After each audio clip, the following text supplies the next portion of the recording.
Hello friends, आज का संपादकीय डिक्टेशन 90 वर्ड पर मिनट की गति से बोला जाएगा। सो चलिए दोस्तों, डिक्टेशन स्टार्ट होगा 5 सेकेंड बाद।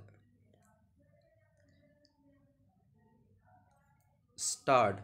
गुजरात दंगों के मामले में सनसनीखेज और नितांत झूठे दावे करके अदालतों को गुमराह करने वालों के खिलाफ कार्रवाई केवल इसलिए आवश्यक नहीं है कि सुप्रीम कोर्ट ने ऐसा कहा, बल्कि इसलिए भी है क्योंकि इस तरह की हरकतों ने एक उद्योग का रूप ले लिया है। इसमें खुद को सेक्युलर लिबरल बताने वालों के साथ वे भी हैं जिन्हें अरवन नक्सल कहा जाता है। इनमें कई गैर सरकारी संगठन चलाते हैं और वे जिस उद्देश्य से देश विदेश से चंदा हासिल करते हैं उसके ठीक विपरीत काम करते हैं।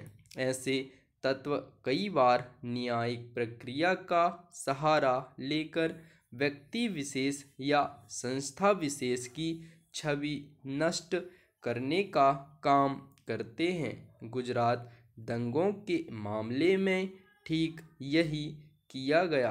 गत दिवस इन दंगों के मामले में विशेष जांच दल की रिपोर्ट को सही ठहराते हुए सुप्रीम कोर्ट ने यह जो टिप्पणी की कि जहां कथित सामाजिक कार्यकर्ता तीस्ता सीतलवाड़ ने याचिकाकर्ता जाकिया जाफरी का भावनात्मक शोषण किया, वही पुलिस अधिकारियों संजीव भट्ट और आरवी श्री कुमार ने तत्कालीन मुख्यमंत्री नरेंद्र मोदी को बदनाम करने के लिए झूठे दावे किए, उसे गंभीरता से लेने की आवश्यकता है।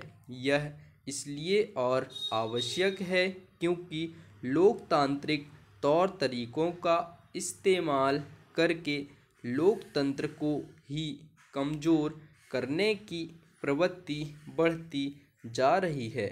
यदि ऐसे लोगों पर लगाम नहीं लगी तो वह सिलसिला थमने वाला नहीं, जिसके तहत मनगढ़ंत आरोपों की आड़ लेकर कभी आम जनता को वर्गलाया जाता है और कभी अदालतों का बार बार दरवाज़ा खटखटाया जाता है। ऐसा गुजरात दंगों के साथ अन्य अनेक मामलों में भी किया गया।